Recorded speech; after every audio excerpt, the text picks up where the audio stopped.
ব্রয়লারের চিকেন এই পদ্ধতিতে রান্না করলে কখনো বাজে গন্ধ আসবে না। তার জন্য চিকেনটা ভালো করে ধুয়ে লবণ আর কিছুটা পরিমাণ টক দই দিয়ে আমি কিছু সময়ের জন্য রেস্টে রেখে দিয়েছিলাম।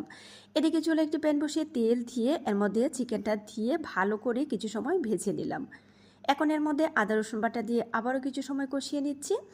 এখন দিয়ে দিচ্ছি পেঁয়াজ কুচি, আর পেঁয়াজটাকে গোল শেপ করে কেটে দিয়ে দিলাম। কিছু সময় কষিয়ে নেব যেন পেঁয়াজটা সুন্দর করে গলে যায়। এখন দিয়ে দিচ্ছি হলুদের গুঁড়া, মরিচের গুঁড়া, ধনিয়া গুঁড়া, ভাজা জিরার গুঁড়া, কাঁচামরিচ। আবারও মশলাটা দিয়ে কষিয়ে নিচ্ছি বেশ কিছু সময় ধরে। আবারও কিছুটা পরিমাণ টক দই দিয়ে দিলাম। আর এইভাবে চিকেনটা রান্না করলে খেতে কিন্তু বেশ ভালো লাগে।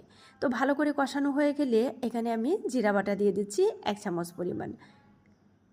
গরম মশলা গুঁড়া দিয়ে দিলাম। আবারও কিছু সময় কষিয়ে নিয়ে কিছুটা পানি দিয়ে এখন আমি কিছু সময় রান্না করে নেব। ফাইনালি রান্নাটা কিন্তু কমপ্লিট। আর এইভাবে যখন আপনি চিকেন রান্না করবেন, চিকেন থেকে কোনো রকমের বাজে গন্ধ আসবে না।